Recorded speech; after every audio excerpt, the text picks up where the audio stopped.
I wanted to talk to you one-on-one about some issues that we all face, okay, especially around the holidays. This is a hard time of year for a lot of people, like I've said in the past. And I know I've gone through this stuff quite a bit in this time frame of the holiday season in my life. I figured I would just wing it and talk to you all about it and see what you guys think. Maybe this will help. A lot of times we go through tough times because of past experiences. And quite honestly, we all go through tough times based upon past experiences. Let's just face it, it's the foundation of our human lives, the way we grew up.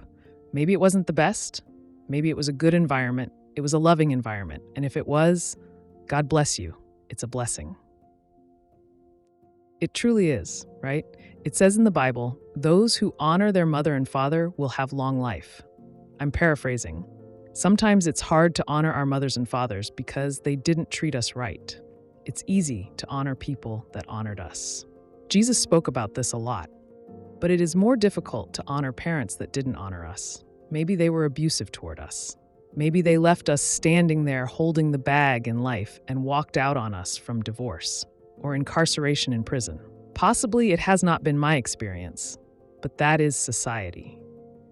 Some people get locked up, they did a wrong thing, and next thing you know, mom or dad is not in the picture anymore. They're locked up like an animal, and the children suffer these things. But sometimes they don't leave us. Sometimes they do keep the picture of the family, and sometimes as children, we wish they would have left. I know I used to wish that for my stepfather to leave. But at one time, I remember stopping my stepfather from leaving when I was a child because my natural father had walked out. Because my mother and his relationship was not going to be a good one. That's for sure. I was very young when that happened. I was only like 2 months old. And I remember one time my stepfather, who had a lot of alcohol and drug problems, as you well know if you've watched my videos, he was going to be leaving and everybody's crying and my mother's in tears and go get your sister to say goodbye to her dad and all that. And I'm standing there dumbfounded, truly dumbfounded. Like, man, this is happening again. How did I remember? I was 2 months old when my dad left. And I just said, just like a burp came out, oh, so you're going to leave like he did. Boom, I'll never forget it. As soon as I said it, I see the tannish brown suitcase that we had. This horrible looking thing with these little latches on it, golden brass in color. Takes me right back. That was the suitcase in the house, and it stopped them dead in their tracks. I've experienced these kind of things in my life, and I've stopped people dead in their tracks before that were going to just walk away, that were on the cusp of learning about Jesus Christ as a matter of fact, and their past just kind of overwhelmed them. They felt all these things coming up in their lives that didn't really apply to me. It wasn't anything that I did toward them. It was their past experiences overrunning their mind, flooding their mind with all kinds of nonsense and emotions. And I remember saying to a woman, please, please don't run off. Please come to my home and talk to me. And I'm very glad that she did, because if they would have run off, they would not have learned what they've learned now.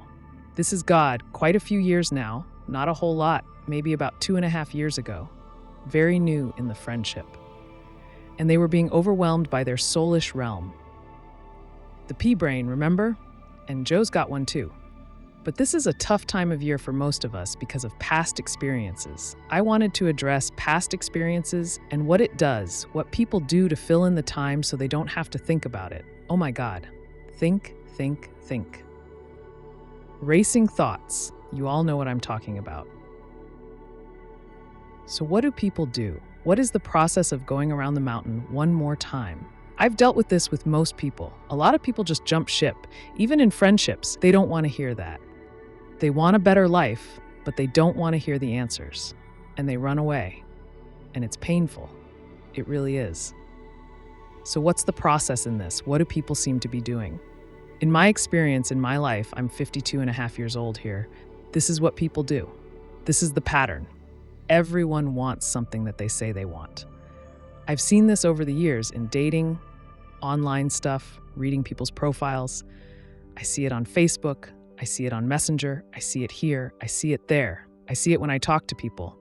All they want is a good man or a good woman because they're the one for them, right? I'm good. I'm seeking that good guy. Where's the good ladies at? Listen, they're everywhere. Why? As soon as I say it, this is what God is saying to say, and He made them male and female, and it was good. We're all inherently good, but we live in an inherently bad world. Why? Because we made it this way.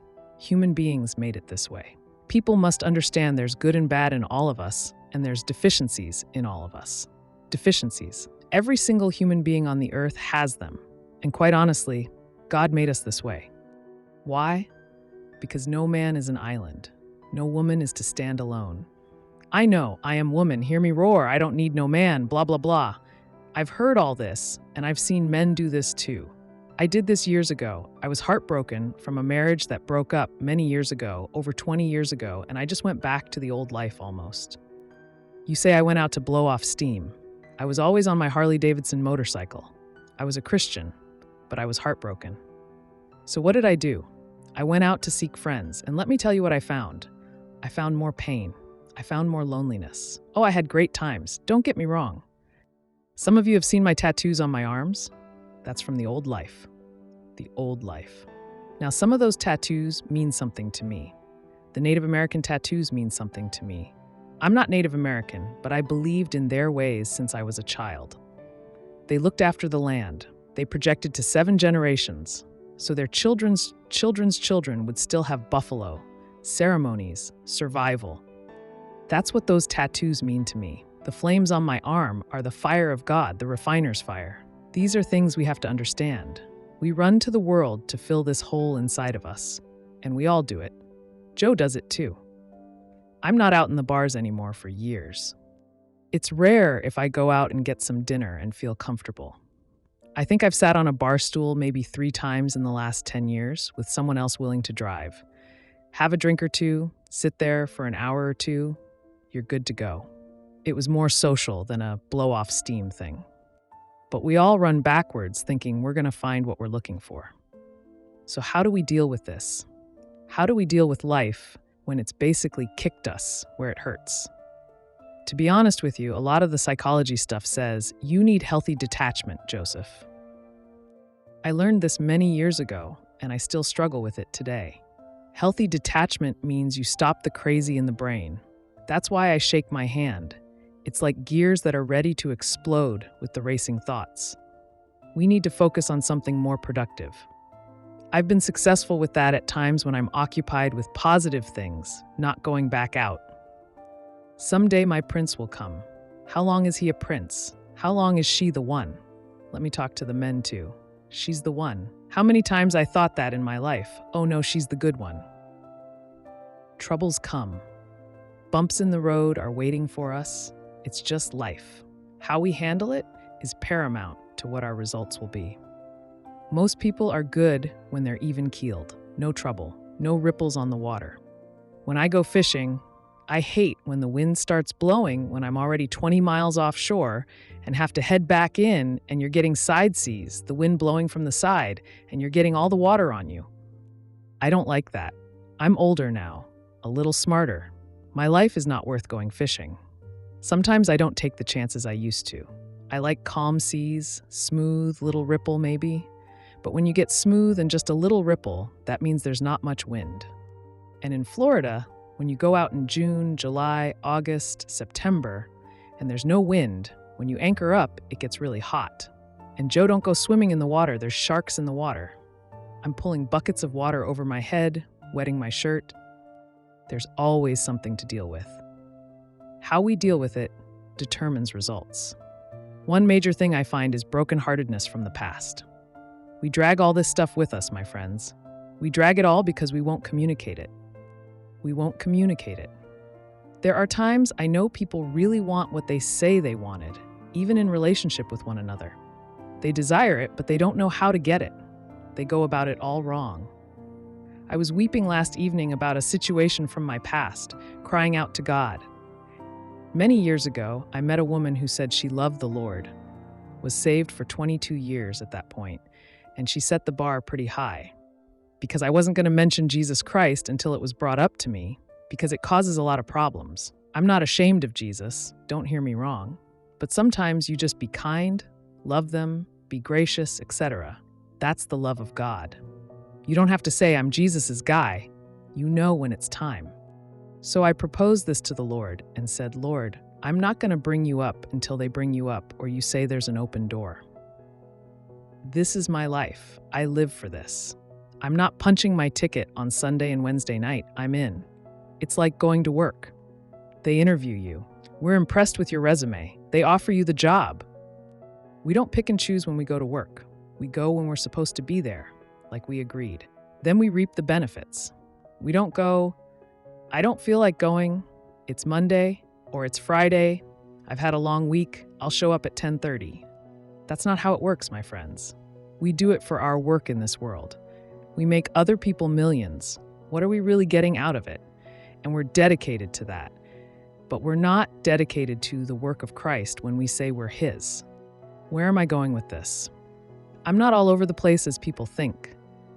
My point is this: if we put effort in at our jobs and get a great reward, people are very rewarded at their jobs. Not all, but many. Oh, I love my job, I'd never leave, until it suits them to leave. Sometimes people cannot be made happy because they don't know how to communicate it. They're afraid to do the work. This time of year, people are hurting. Badly. Why? They've bottled it up all year. The holidays are horrible for people with bottled up past experiences. Why can't we wash the slate clean every day? It's what Jesus says, forgetting the things that lie behind and striving toward the mark of Jesus Christ. What's the mark of Jesus Christ? Be kind, love one another, forgive.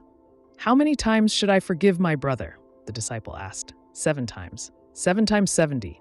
490 times a day. Now the past is haunting our present. I just heard it, the ghost of Christmas past. God is saying it. Go watch Scrooge. He fixes his life. He does it better today. Past hurts are past hurts. A lot of people hold on to it because they want to hurt. Not intentionally, but because it's all they know. They know pain, so they want pain to stay. I've had people ask unimportant questions unrelated to our conversation just so they can hurt themselves with the answer. Because they know I'm going to be truthful. I've tried to avoid those times. What does it matter? But they want to wound themselves to keep that hurt because they think it makes them stronger. It gives them another reason not to wash the slate clean. If people have done you wrong since childhood, and this amazes me, some people have forgiven their own parents who did horrible things. Some were abused, abandoned, neglected, or all of the above. They obeyed their parents. They respected them properly. Some sat by their parents' bedside when they took their last breaths. I know at least 2 people. Their parents didn't treat them right, but they were there. They gave dignity to family members who didn't give them dignity, but they can't do it in their personal relationships because they're dragging resentment from back there. But they gave respect to those who didn't respect them. Come on, my friends. This makes no sense. If you can do it to your abusers and the ones who neglected you and the ones who didn't stick up for you, and your residuals are being spewed onto people who didn't do it to you, something's terribly wrong. It's the pea brain, I say all the time. Don't get insulted. Joe's got a pea brain too. So how do we conquer this? What does Jesus say we should do? Any takers? He says we're supposed to forgive one another. Well, I forgave them 5 times already. 10 times, I can't count. Did you really forgive them? Maybe God keeps bringing it back, because this is how He works. We don't graduate middle school until we finish elementary school. We can't go to high school until we finish junior high. That's the way it is. If we fail, we go back. If we fail again, we go back. Oh, Jesus forgives all our unrighteousness. Yes, He does. But part of these repetitive cycles is because we didn't learn something in it. I was weeping last night, bitterly, crying about a situation. Lord, it wasn't good enough. I did these things to show them your love, because if it wasn't done for that reason, then you're just trying to win and influence people, and that's not right. So how do we do this? If you are waiting for the phone calls all the time, I'm going to say, get off your Kester and make a phone call. Oh, but you don't know, I'm going to get yelled at. Maybe. I don't know how that conversation will go. Take a chance. Trust Jesus. I'm always the one to reach out. Okay, I reached out anyway before this person left town, because I couldn't live with myself if something happened and I hadn't said what I needed to say. I don't even know if this person got back into town. I assume they're just fine. What am I going to do? Stalk people? No. I trust God. I made my decree and I declared it. And on the way back from the cabin, the devil was busting my chops, tormenting me with painful thoughts. What we must do is simple. Swallow your pride for the ones always reaching out. If you're my kind of person, meaning like me in these things, give people some time. They'll take as much time as they want. I've been through it where I didn't hear from people for months. Devastating. How do you repair things after that? It seems like they don't give a damn. They just don't know how to give a damn. I'm not saying dote over them if they call. I'm not saying go knock on their door every 3 days. They've had lots of opportunities. If they didn't take the God-given opportunities, there's nothing you can do. Do healthy detachment. Work on you. Sift through things like I did last night, weeping bitterly. Lord, why wasn't it good enough? Why? Because you're still carrying the burden. You must release it. And do something for you too.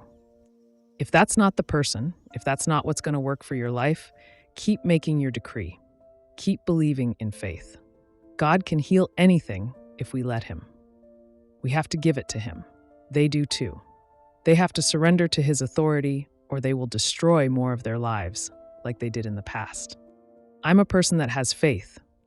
Lay down your pride, give people time, and trust God with the rest.